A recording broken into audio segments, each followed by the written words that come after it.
गुजरात में आदिजाति महासम्मेलन में पहुंचे पीएम, कई परियोजनाओं का किया उद्घाटन। अपने गुजरात के 3 दिवसीय दौरे के आखिरी दिन प्रधानमंत्री नरेंद्र मोदी दाहोद में आयोजित आदिजाति महासम्मेलन में पहुंचे। यहां प्रधानमंत्री नरेंद्र मोदी ने कई विकास परियोजनाओं का उद्घाटन किया और शिलान्यास किया। इस अवसर पर केंद्रीय रेल मंत्री अश्विनी वैष्णव और गुजरात के मुख्यमंत्री भूपेंद्र पटेल भी मौजूद रहे।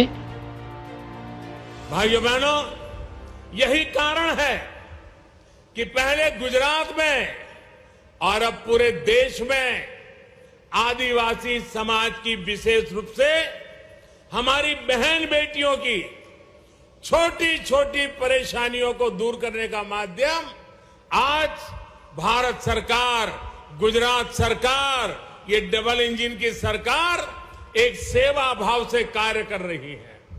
भाइयों और बहनों, इसी कड़ी में आज दाहोद और पंचमहाल के विकास से जुड़ी 22,000 करोड़ रुपए से अधिक की परियोजनाओं का लोकार्पण और शिलान्यास किया गया है। जिन परियोजनाओं का आज उद्घाटन हुआ है, उनमें एक पेयजल से जुड़ी योजना है और दूसरी दाहोद को स्मार्ट सिटी बनाने से जुड़े कई प्रोजेक्ट्स हैं। पानी के इस प्रोजेक्ट से दाहोद के सैकड़ों गांवों की माताओं बहनों का जीवन बहुत आसान होने वाला है। साथियों, इस पूरे क्षेत्र की आकांक्षा से जुड़ा एक और बड़ा काम आज शुरू हुआ है।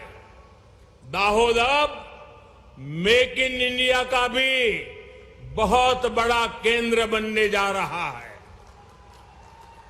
गुलामी के कालखंड में यहां स्टीम लोकोमोटिव के लिए जो वर्कशॉप बनी थी, वो अब मेक इन इंडिया को गति देगी। अब दाहोद में, परल में 20,000 करोड़ रुपए का कारखाना लगने वाला है। मस्जिद के पास चला बुलडोजर, लेकिन मंदिर तक पहुंचते ही रोक दी गई कार्रवाई। जहांगीरपुरी हिंसा मामले के बाद आज अवैध निर्माण की कार्रवाई करते हुए इलाके में बुलडोजर चलाए गए। हालांकि कुछ ही देर बाद सुप्रीम कोर्ट ने रोकने का आदेश दे दिया। मामला तब पेचीदा हुआ जब कोर्ट के आदेश के बाद भी एमसीडी ने कार्रवाई को न रोकते हुए लगातार बुलडोजर चलाते हुए कार्रवाई की। इस दौरान बुलडोजर मस्जिद के पास भी चलते दिखा। वहीं कार्रवाई तब रुकी जब बुलडोजर मंदिर के पास पहुंचा। बुलडोजर के मंदिर के पास पहुंचते ही एमसीडी ने इस कार्रवाई को रोक दिया, जिसके बाद लोगों ने सवाल करते हुए पूछा कि आखिर क्यों, तभी कार्रवाई रुकी। जब बुलडोजर मंदिर के पास पहुंचा, लोगों ने इस पर अपना गुस्सा जाहिर करते हुए कहा कि कोर्ट का आदेश तो 11 बजे ही आ गया था, तो क्यों इसके बाद भी एमसीडी लगातार कार्रवाई करता रहा। क्यों आदेश के बाद भी बुलडोजर ने मस्जिद के पास बनी दुकान पर कार्रवाई की और जब बुलडोजर मंदिर के पास पहुंचा तो कार्रवाई को रोक दिया गया। दिल्ली मेट्रो में भी मास्क लगाना होगा जरूरी, डीएमआरसी जल्द जारी करेगा आदेश। कोरोना वायरस के बढ़ते मामले के चलते दिल्ली आपदा प्रबंधन प्राधिकरण ने शहर में फिर से लोगों के लिए मास्क लगाना अनिवार्य कर दिया है। इसके तहत दिल्ली में सभी सार्वजनिक स्थलों पर मास्क लगाना अनिवार्य होगा और इस नियम का उल्लंघन करने पर 500 रुपये जुर्माना देना होगा। ऐसे में दिल्ली मेट्रो में सफर के दौरान भी मास्क लगाना अनिवार्य किया जाएगा। दिल्ली मेट्रो रेल निगम इस बाबत आदेश जल्द जारी कर सकता है, क्योंकि डीडीएमए का आदेश दिल्ली मेट्रो पर भी लागू होता है। दिल्ली मेट्रो में जिस तरह से भीड़ होती है, ऐसे में डीडीएमए का आदेश दिल्ली मेट्रो रेल निगम पर भी लागू होगा। माना जा रहा है कि कुछ घंटों या फिर डीडीएमए का पूरा आदेश आने के बाद डीएमआरसी मेट्रो यात्रियों के लिए मास्क लगाना अनिवार्य करने का बाबत आदेश जारी करे। मनीष सिसोदिया ने कहा, गुंडई और लफंगई बंद करनी है तो बीजेपी के हेडक्वार्टर पर बुलडोजर चला दो। दिल्ली के जहांगीरपुरी में दंगों के आरोपियों के अवैध निर्माण पर बुलडोजर चलने के बाद आम आदमी पार्टी और दिल्ली के डिप्टी सीएम मनीष सिसोदिया ने बुधवार को बीजेपी पर निशाना साधते हुए कहा कि अगर देश में गुंडई और लफंगई बंद करनी है तो इसका सबसे सरल और सबसे बढ़िया तरीका है कि बीजेपी के हेडक्वार्टर पर बुलडोजर चला दो। लफंगों के हेडक्वार्टर पर अपने आप बुलडोजर चल जाएगा। आजकल भारतीय जनता पार्टी ने पूरे देश में एक नया राग छेड़ रखा है, गुंडई का राग, लफंगई का राग। जिधर देखो भारतीय जनता पार्टी पूरे देश में कहीं भी स्कूल की बात करती नजर नहीं आएगी, कॉलेज की बात करती नजर नहीं आएगी, रोजगार की बात नजर करती नहीं आएगी, महंगाई कम करने की बात करती हुई नजर नहीं आएगी।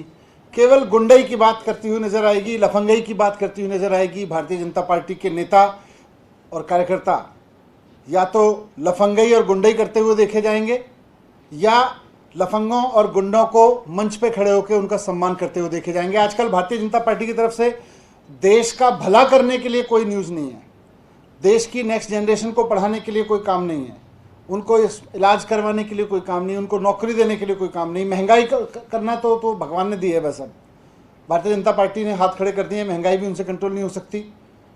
बस जिधर देखो भारतीय जनता पार्टी कुल मिला के हर तरफ गुंडई और लफंगई का नाम बन गई है। पूरी अराजकता का माहौल बना के रखा हुआ है भारतीय जनता पार्टी ने। आज मैं ये कहना चाहता हूं कि अगर देश में ये गुंडई ये लफंगई बंद करनी है तो इसका सबसे सरल और सबसे बढ़िया तरीका है बीजेपी के हेडक्वार्टर पे बुलडोजर चला दो। भारतीय जनता पार्टी के हेडक्वार्टर पे बुलडोजर चला दो, लफंगों के हेडक्वार्टर पे बुलडोजर चल जाएगा अपने आप। जितना गुंडई हो रही है देश में उसके हेडक्वार्टर पे अपने आप बुलडोजर चल जाएगा। नेशनल कॉन्फ्रेंस के संरक्षक संत डॉक्टर फारूक अब्दुल्ला ने मौजूदा हालत पर टिप्पणी करते हुए कहा कि अशांति और असुरक्षा के माहौल में कोई नहीं जानता कि कौन किसको मार रहा है। उन्होंने कुलगाम में एक शोक सभा में ये टिप्पणी की, जबकि नेशनल कॉन्फ्रेंस की नेता शकीना इतो ने कहा कि भारत एक धर्मनिरपेक्ष देश है और लोग धर्मनिरपेक्षता में विश्वास करते हैं। उन्होंने कहा कि यहाँ के लोगों को उम्मीद है कि प्रधानमंत्री नरेंद्र मोदी जनहित में बोलेंगे। नेशनल कॉन्फ्रेंस के वरिष्ठ नेताओं अली मोहम्मद सागर, हसनैन मसूदी, अब्दुल मजीद लारमी, इमरान नबी डार, मुनीब जरगर और अन्य नेताओं ने कुलगाम में वरिष्ठ नेता सफदर अली खान के पोते के आकस्मिक निधन पर परिवार के प्रति संवेदना व्यक्त की। एक सिचुएशन जो बनी हुई है, इस हवाले से थोड़ा सा बताइए।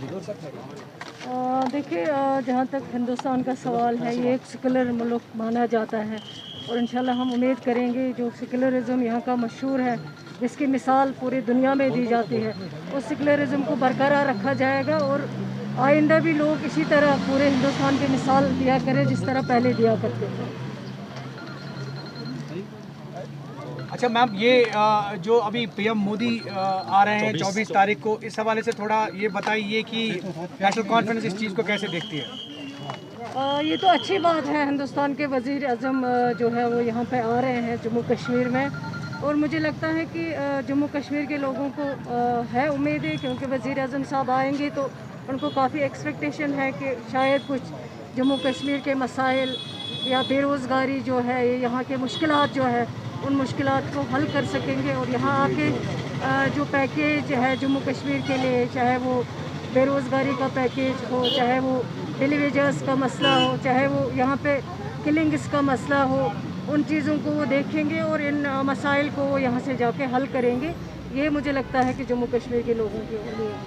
शुक्रिया, thank you. Bureau report, team तफ्तीश न्यूज़।